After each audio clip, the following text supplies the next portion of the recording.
Morning everyone, friends to ফ্যামিলির আরেকটি ব্লগে সবাইকে ওয়েলকাম। এখন বাজে রাত 10:30 আর চলে এসেছি শিয়ালদা স্টেশনে। যাচ্ছি পদাতিক করে এনজেপি, আর সেখান থেকে গাড়ি বুক করে যাব রিনচেংপং, যেটা কিনা ওয়েস্ট সিকিমের আরেকটি অফবিট লোকেশন। আর এই ট্রিপটা আমরা বন্ধুরা মিলেই যাচ্ছি, মানে আমার সাথে আমার ছোটবেলার স্কুল ফ্রেন্ড এবং আমার বেস্ট ফ্রেন্ড দেবাঞ্জলি, আর দেবাঞ্জনের সাথে ওর স্কুল ফ্রেন্ড সমীর। এনজেপিতে সকাল 9টা নাগাদ নেমে সেরে নিলাম ব্রেকফাস্ট, কারণ এরপর আছে লম্বা জার্নি, আর রাস্তায় কি খাবার পাবো না পাবো তাই সেটা ভেবে ব্রেকফাস্ট সেরে চলে গেলাম একটা অটো করে এসএনটি বাস স্ট্যান্ড।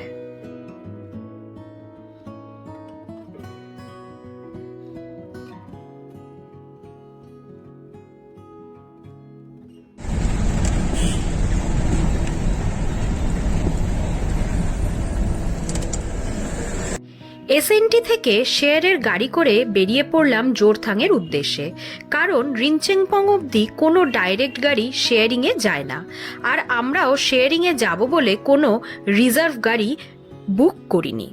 জোরথাং অবধি যাওয়ার জন্য আমাদের 400 টাকা করে পার পার্সন গাড়ি ভাড়া লেগেছিল। তো 11টা নাগাদ আমরা রওনা দিলাম এনজেপি থেকে জোরথাংয়ের উদ্দেশ্যে।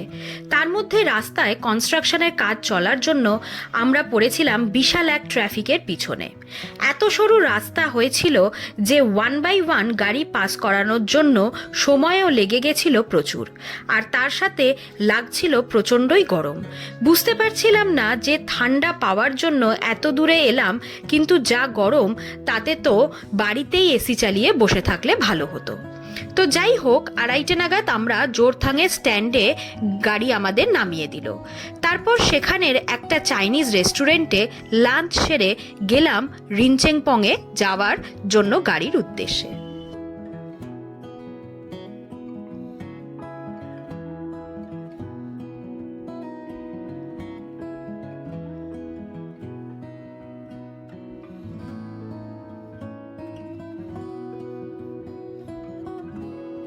কিন্তু গাড়ির স্ট্যান্ডে গিয়ে জানতে পারলাম যে সমস্ত গাড়ি রিনচেংপংয়ে যায় অফবিট জায়গা বলে 2টা থেকে 2:30টার মধ্যে সমস্ত গাড়ি বেরিয়ে পড়ে স্ট্যান্ড থেকে, আর আমরা লাঞ্চ সেরে যখন গেছি তখন বাজে 3টে 3:30। তাই আবার জোরথাং থেকে এনজেপি বা শিলিগুড়ি যাওয়ার গাড়ির স্ট্যান্ডে গিয়ে সেখান থেকে আবার শেয়ারের গাড়ি, কিন্তু সেটাকেই আমাদের রিজার্ভ করে বেশি টাকা দিয়ে যেতে হলো রিনচেংপংয়ে। এমনি যেটা জোরথাং থেকে রিনচেংপং অবধি 150 টাকা করে পার হেড পড়ে শেয়ারের গাড়িতে, সেটাই আমাদের 4জনকে টোটাল 2300 টাকা দিতে হয়েছিল রিজার্ভ করার জন্য। তার সাথে ড্রাইভারজি চেনা জানা কিছু লোকও ছিল, তাদেরকেও নামাতে নামাতে আমাদের যেতে হয়েছিল। তো এই সব কিছুর মধ্যে যেটা পাওনা ছিল আমাদের, সেটা এই পড়ন্ত বিকেলে সূর্য আর পাহাড়ের মেলবন্ধন, আর এই পাহাড়ের গা ঘেঁষে লং ড্রাইভটা।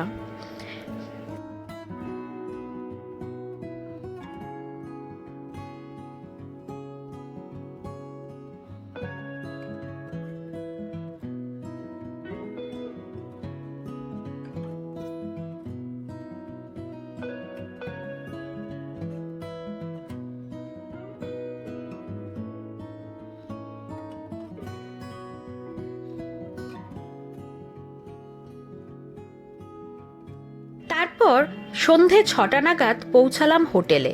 হোটেল রুমগুলো এবং বাইরের ভিউ দুটোই সুন্দর ছিল। আমাদের হোটেলের ব্যালকনি থেকে কাঞ্চনজঙ্ঘাও দেখা যেত, এবং হোটেলটাও নিট অ্যান্ড ক্লিন ছিল। হোটেলের নামটা ছিল প্যানোরামা হিলস।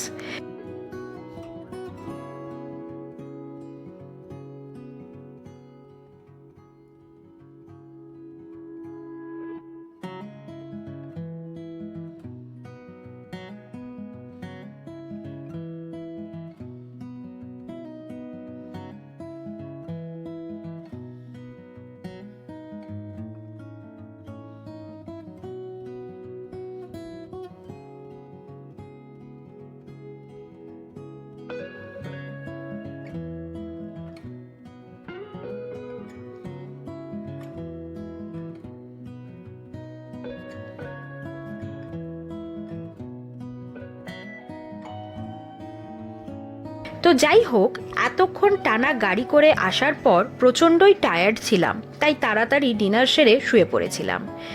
তো যাই হোক, আজকের জার্নি থেকে একটা জিনিস শিখলাম যে যদি কোনো অফবিট জায়গায় যেতে হয় তাহলে রিজার্ভ গাড়ি করে নেওয়াটাই ভালো, না হলে শেয়ারের গাড়িতে যাওয়ার যদি ডিরেক্ট গাড়ি না থাকে তাহলে সমস্যায় পড়তে হতে পারে।